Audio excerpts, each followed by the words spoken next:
Hello, class, and welcome to week 6 of Farm to Table. Last week before winter break. Fantastic. Hope you're all doing well and ready for this holiday to start. Take this time, these next 2 weeks, to rest, regroup, and come back ready to start 2020 with a ton of gas, right?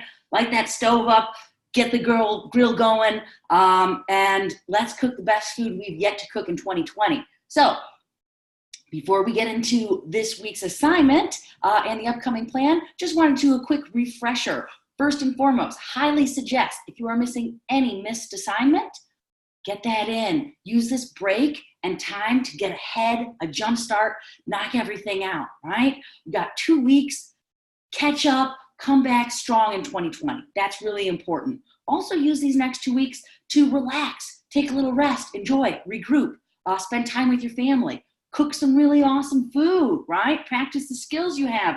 Don't let those knife skills sit around and go to waste. Put them to use, all right?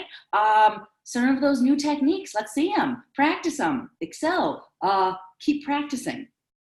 So in a quick reflection of week 5, hope that everybody's NPAPI load turned out wonderful and that you enjoyed this experience. Remember, once you learn a technique, this is when you can then start to play with it.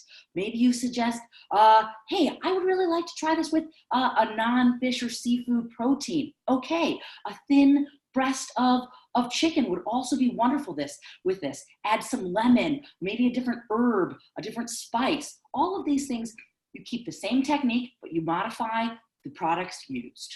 All right, and that's how you continue to learn and grow within the culinary industry. Taking those core techniques and then applying your own creativeness and own ideas to dishes you already know how to master, and keep practicing them. All right, so this week we are going to be talking about food waste and sustainability. All right, as we discussed in week 4 when we talked about sustainability the last time, we mentioned that a lot of restaurants have a lot of food waste. As we know, in the United States alone, there's approximately 30 to 40% of food that is thrown out. This is a huge number, especially if you think about how that affects your business. How does that affect your home, for that matter? A few ways that you can really focus on reducing food waste. This is what you want to think about. What are you buying? Are you buying the right amount of product for execution, for service?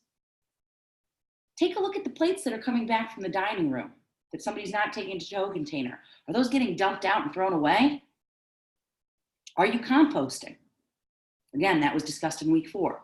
Are you utilizing that food waste another way? Are you donating leftovers? What about what happens when you purchase food that's on its way out? Maybe those leaves on that lettuce are not as crisp as they could be, or a few dots, brown dots on that banana are showing up. This is why it's really important to stop it at the door. When you're getting a delivery, you want to make sure you're doing a proper inspection, that your specifications that you have set forth to your purveyor are being met. Because if you're getting lettuce that's a little bit aged, not as fresh as it should be, or apples or oranges that are not as quite as firm, the onions aren't as firm, you want to say, hey, we're going to have to send this back. You are in charge of your costs. Right? If you accept that, you pay for it, you sign for it, it crosses into your door, through your threshold in the restaurant, that's on you. And if it starts to turn rapidly, that's on you to be able to utilize it. So don't even get into that situation. Stop it before it happens. Check expiration dates. Make sure you're not buying food that is close to an expiration date if you can't use it by that expiration date. These are really important factors. Again, lots of places where food waste can happen. FIFO, that's another big thing. If you've got something that gets pushed back to the side, it's already been opened, somebody opens another can, now you've got 2 containers open. They're going to continue to both deteriorate. You don't want to do that. You want to stop that. So FIFO, you want to talk about how do you properly store your food. Certain vegetables and fruit should not be stored next to each other. Why is that? That's because certain fruits and vegetables promote maturation by releasing ethylene gas. okay? Ethylene gas, when is released, makes other fruits mature and ripen. So you want to make sure that you're always keeping things in the correct area, whether that's cold storage, dry storage, et cetera, freezer, right? How do you store your food? What types of containers are you using? What happens when you produce too much and you have a bunch of leftovers? How do you utilize that? Do you freeze it? Do you turn it into another product, another soup or side dish, offer it as a special the next day? Many ways to get creative in the kitchen and reduce food waste. Food waste is not just happening in restaurants, but it's also happening in grocery stores. There's a whole company called Imperfect Produce, and there are versions of this all around the nation. I'm going to pull the page up so we can all look at this together, but it's really interesting. We have very specific requirements set forth by grocery stores of what is permissible food, essentially, things that they produce and products that they want to sell. And if it doesn't meet those standards, it gets put to essentially in a reject bin. So let me pull this up, because not every carrot is perfect. Not every apple is a perfect shape. You want to make sure that we're not just throwing that out. So here we go. Imperfect produce. This is pretty cool. Like I said, many of these places located nationwide. So you might not have imperfect produce, but you'll have another one around there. We've all seen those funky little carrots, right? So this company started a program where they were taking all of that imperfect produce, the lopsided pepper, the small orange, the entwined carrot, and started packaging that up and sending it out. So pretty impressive. They have, check these facts out. Where is it? I think it says it. No, maybe not, but thought it did. I'm going to have to look for it else. But as you can see, $28 billion of food is thrown away every year. That is a lot of money. Those are a lot of hungry mouths that could have been fed. That's a lot of profit for your business, right? If we're throwing away a lot of food waste, that's just money going down the drain and getting thrown out into the garbage bin. You want your business to be profitable. Part of how you do that, maintain a tight food waste, food yield, okay? 40% of the food in the US goes uneaten. That is so much. So much. Think about this. If you bought a product that cost $10 and 40% of that product was going to be thrown away, you just basically threw away $4. You paid almost double for the same amount of food. So whether that's in your home, at a restaurant, in a hotel, wherever it is, we have to start being more aware of this. There's some other facts of how much they've actually saved. It's just incredible. There's a lot of movements that are happening that are working to reduce food waste, and that's the direction. So not only is it good for your pocketbook, good for your business, it's good for the earth. So hey, why not, right? That doesn't hurt anybody. It helps everybody, actually. I'd like to take a minute and start saying, think about what food you waste. Do you buy herbs and half of them spoil? How do you save that? Maybe your recipe only calls for 2 tablespoons of fresh parsley, but you had to buy a whole bunch. You're not going to use it because you're going out of town, or you just don't have a meal that you need to use it for. Prep it, store it, freeze it, use it later. Okay? Not everything that you freeze is going to have the same application in fresh. However, you've just reduced food waste. You just have another access of parsley. Those stems, parsley stems or cilantro stems, say you're making a stock, that has flavor in it. That can be put into a stock. Another really, one of the biggest important things are watching your employees, okay? Or fellow coworkers for that matter, anybody. How are they prepping? If you're taking off a huge lop of your carrot, a few extra rings could go a long way, a few extra slices, right? What about a recipe that calls for green onion or scallion or leek?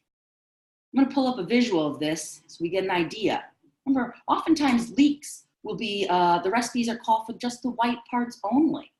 Well, what do we do with that green part? Got to figure out a way to use it. So here we go. Here are leeks.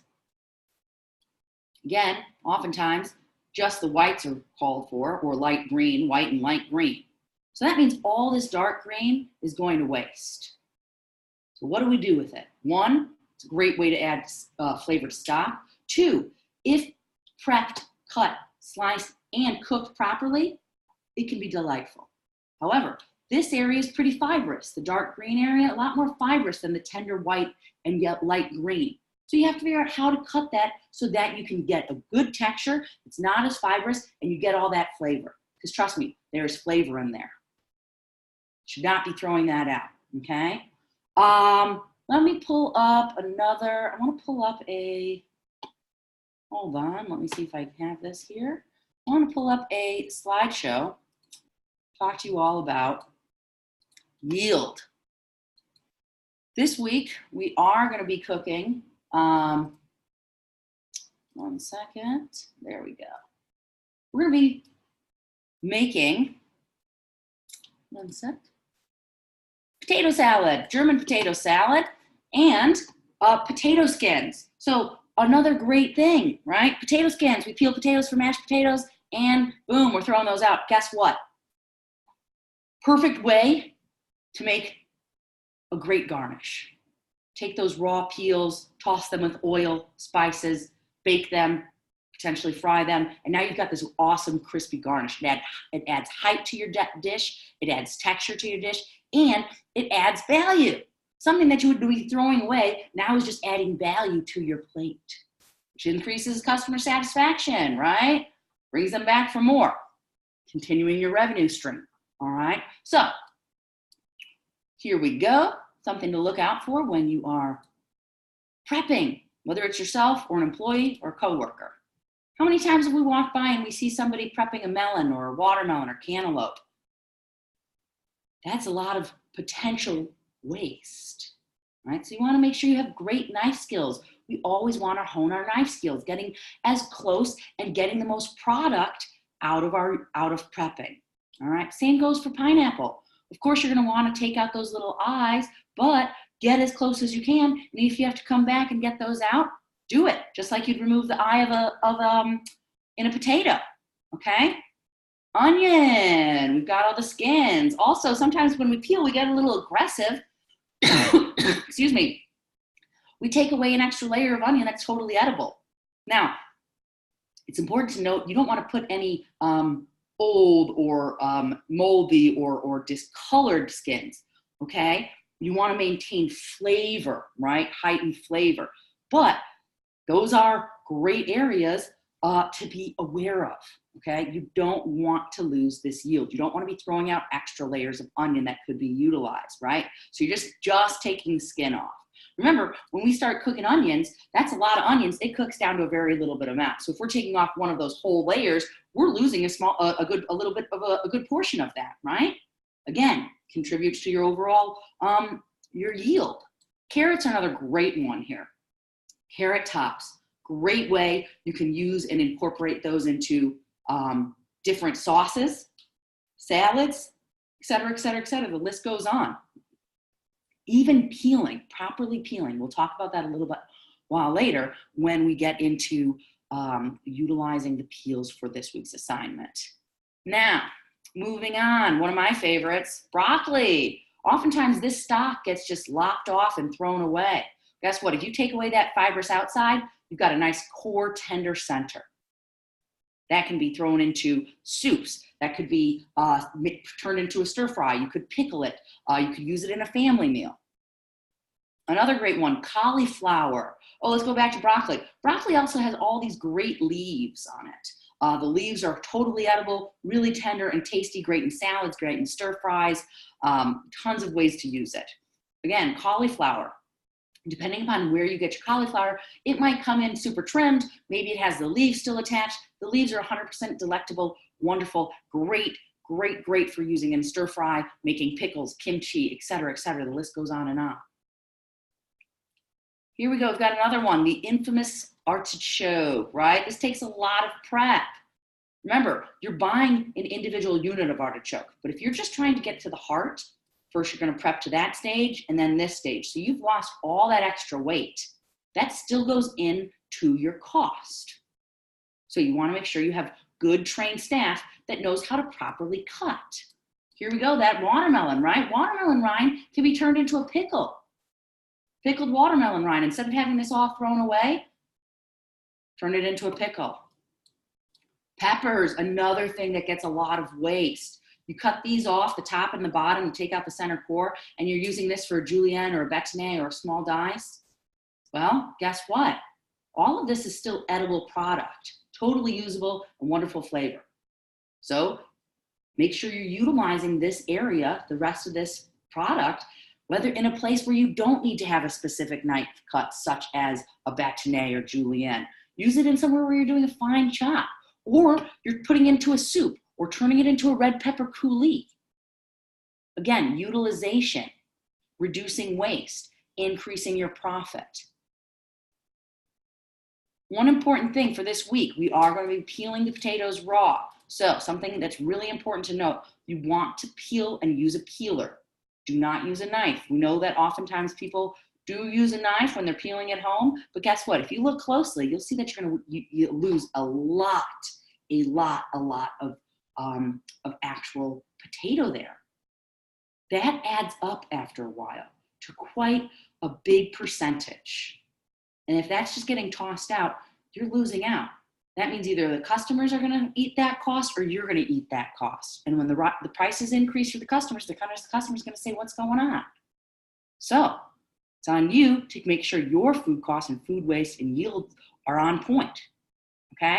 So again, use the peeler. You can see just visually what a difference there is. Let's take a look now at this week's assignments. So, of course, we've got, I think this is it. Nope, that's something else. Hold on. Got your research materials. This website, here we go. We've got research materials right here.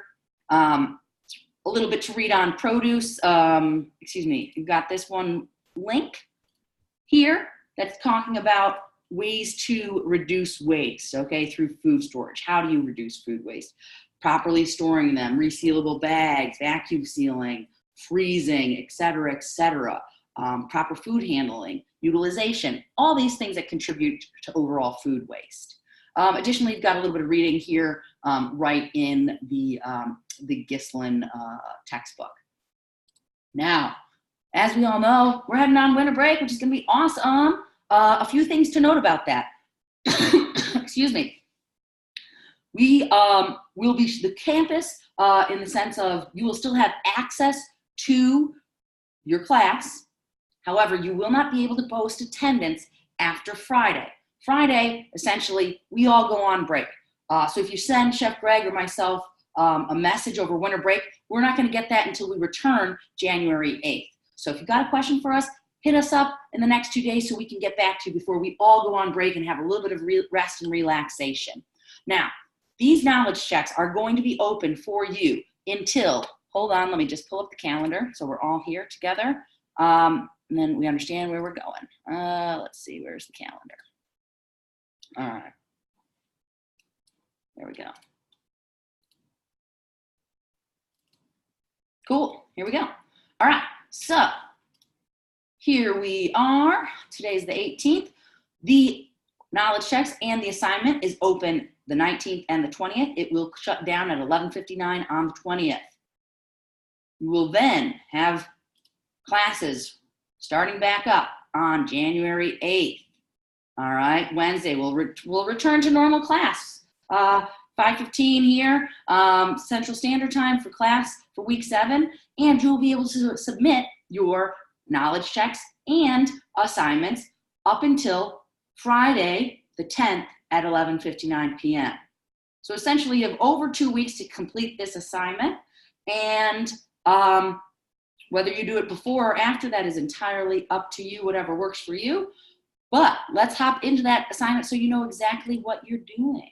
We've got a little holiday gift for you in the sense of the assignment requirements. So here we go. as opposed to every other assignment where you have self-ID, sanitation, all the required photos.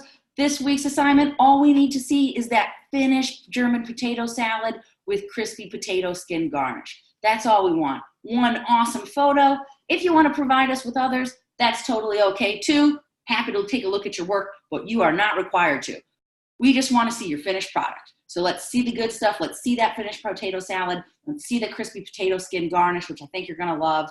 And that's all we want. We want you to relax and enjoy over break, okay? Don't stress out. Knock this out. Enjoy it, whether you make it for New Year's or Christmas or Hanukkah or Kwanzaa or a birthday or just a dinner or a lunch. Go for it. Get us that final product. Save it for when you return after break. Drop it in the assignment area. No need for a narrative. Just drop it in and you're good to go. As you can see, this does say that it's closing. Oh, it's the wrong date right there. I need to change that, 11:59. It'll close on Friday. Then when we get back to class on the 8th, it will reopen. So without further ado, let's take a look at these recipes. Warm German potato salad. Well, hold on. Let's pop into these skins first. So first and foremost, you're going to be peeling, washing and scrubbing your potatoes, and then peel with a peeler, not a paring knife.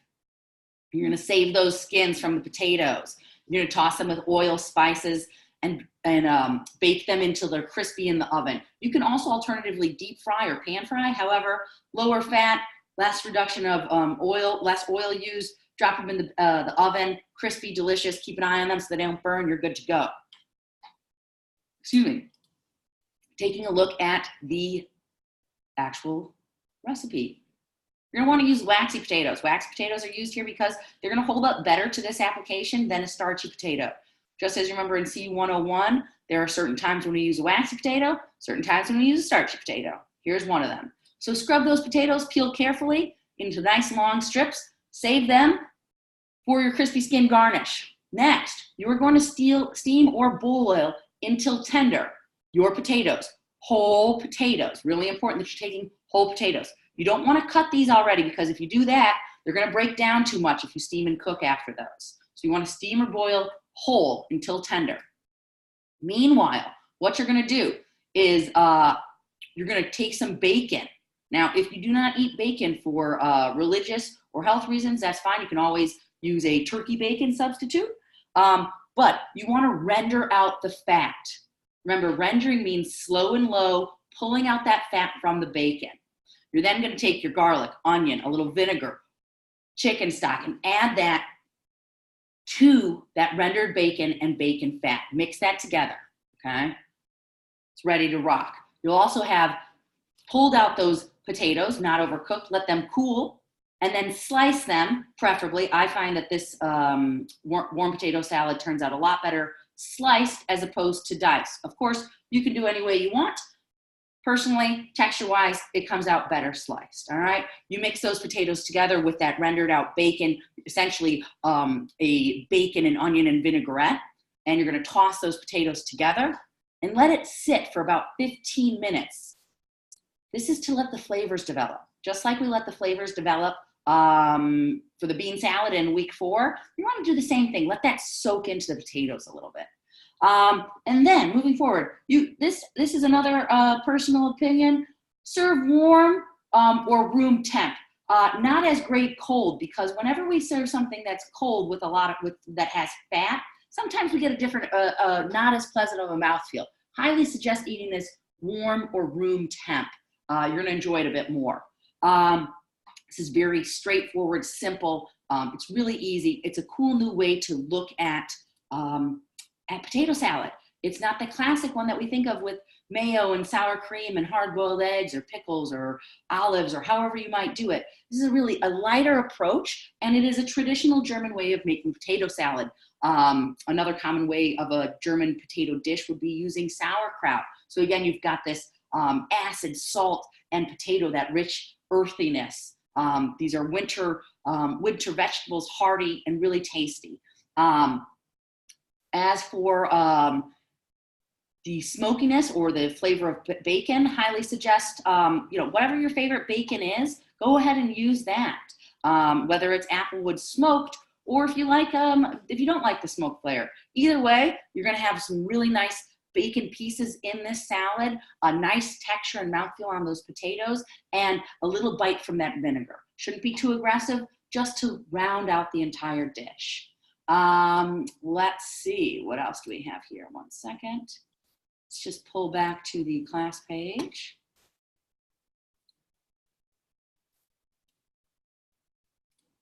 Yep, all right, cool. So just last notes before signing off for winter break.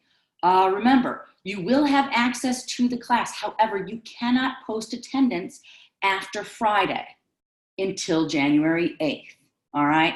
So you can either knock these knowledge checks out now or save them from when you get back. Personally, I'd say knock them out.